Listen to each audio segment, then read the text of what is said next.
စုံညီပွဲမှာကိုယ်ကလေးလေးအလားဆုံးဖြစ်နေအောင်လို့မနန်က makeup tutorial လေးရော hair tutorial လေးပါပြပေးထားတယ်နော်။ကျောင်းသူလေးတွေအပြင်သမီးလေးရဲ့မေမေတွေပါကိုသမီးလေးကိုလိုက်ပြီးတော့ပြင်ပေးလို့ရတယ်။လွယ်ကူပြီးတော့ရိုးရှင်းတဲ့ makeup tutorial လေးပါ။မျက်တောင်အတူမတက်ပဲနဲ့ဒီလိုမျိုးလုံးလေးဝမ်းဝိုင်းဆက်ဆက်လေးဝင်ကြွကြွလေးဖြစ်အောင်လို့ချဲပြထားတယ်နော်။ကင်နန်းနဲ့တူတူလိုက်ပြင်ကြည့်ကြမယ်။အရင်ဆုံးမျက်ကပ်မှန်တက်မယ်မတက်လဲရတယ်နော်။ BB cream လေးသုံးမယ်။ပြီးရင် foundation ကိုသုံးပြနေကြအတိုင်း spray လေးဖြန်းပြီးတော့သုံးမယ်နော်ဒီနည်းလမ်းလေးကလေကိုလေးလိုက်တဲ့ makeup ကိုတနေ့ကုန်ခံစီတယ် eyebrow ကိုအညိုရောင်လေးသုံးမယ်နော်အမဲရောင်မသုံးပါဘူးအမဲရောင်သုံးရင်လေရုပ်ရည်သွားသလိုဖြစ်သွားလိမ့်မယ်နော်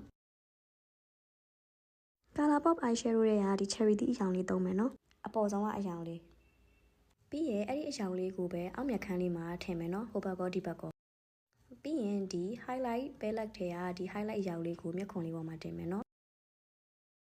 ပြီးရင်အဲ့ဒီဟာလေးကိုပဲဒီ brush အသေးလေးအပြားလေးနဲ့ယူပြီးတော့ဒီအောက်မျက်အိတ်လေးမှာနည်းနည်းလေးထည့်လိုက်မယ်နော်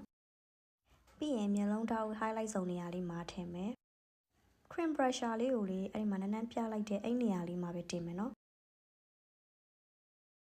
ပြီးရင်နှာခေါင်းထိပ်လေးမှာနည်းနည်းထပ်တင်မယ်ပြီးရင် eyeliner ဆွဲမယ် eyeliner ကိုလေ eyeliner ပန်ကြီးနဲ့မဆွဲဘူး eyebrow pencil ကိုမြင်မြင်လေးခြုံပြီးတော့အဲ့ဒါလေးနဲ့ဆွဲတယ်အဲ့နီလန်လေးကဆွဲရတာပို့ပြီးတော့လွယ်တယ်အချိန်လည်းအဲ့လောက်ထိမပေးရဘူးမျက်တောင်တူမတက်ပဲပင်ကိုမျက်လုံးကိုပဲကော့မှာဖြစ်တဲ့အတွက်ကိုမျက်တောင်ကိုပို့ပြီးတော့ပေါ်အောင်လို့အဲ့လိုမျိုးလန်တင်ပြီးကော့မယ်နော်အမှကြည့်ကြည့်လိုက်ဟိုဘက်တဲ့ဒီဘက်မျက်တောင်ကော့ပြီးချင်းမှပဲ mascara သုံးမယ်နော်အဲ့ဒါမှမျက်တောင်ကပို့ပြီးဝဝင်ကြွကြွလေးဖြစ်မှာအောက်မျက်တောင်လေးကော့မယ်ပြီးရင်အမှရှင်းကြည့်ကြည့်လိုက်ဟိုဘက်နဲ့ဒီဘက်မျက်တောင်တူမတက်ထားတာတော့မှတော်တော်လေးဝဝင်လေးဖြစ်နေပြီနော်ဟိုဘက်ကိုလည်းအတိုင်းဆွဲမယ်နော်ပြီးရင်ပါးနီလေးချဲမယ်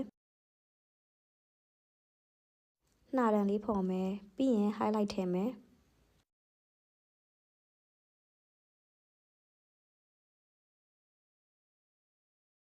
ပြီးရင် cherry သီးလေးလိုမျိုးနှာခမ်းလေးကိုဖူးဖူးအေးဆူဆူလေးပုံစံလေးဖြစ်အောင်လို့ဆိုမယ်နော်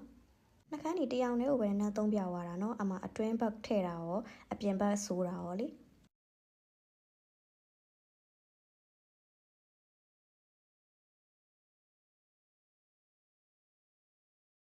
တေချာလေးပုံဖော်ပြီးသွားရင်တော့အရောင်မပါတဲ့ lip gloss လေးကိုတင်မယ်နော် Burmese Dream က lip gloss လေးပါ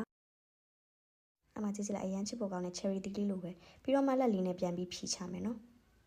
Okay ပြီးရင် hair tutorial လေးစမယ်နော်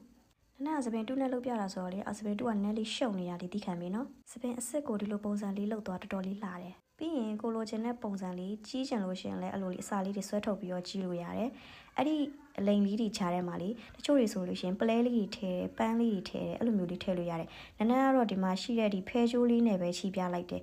အဲ့ဒီကောင်မလေးတွေကကြတော့ကို့မှာရှိတဲ့ဟို accessory လေးတွေလေကိုကအဲ့ဒီနေရာလေးမှာဒီဇိုင်းလေးဖော်လို့ရတယ်အရန်လှတဲ့အဲ့ပုံစံလေးနောက်ထပ်လည်း makeup tutorial လေးတွေ hair tutorial လေးနဲ့အမိုက်စား makeup vlog တွေကိုတင်ပြသွားဖို့ရှိတဲ့အတွက် follow လုပ်ပေးထားကြနော် Okay နောက်ဗီဒီယိုလေးမှာပြန်တွေ့ပါမယ်နော် bye bye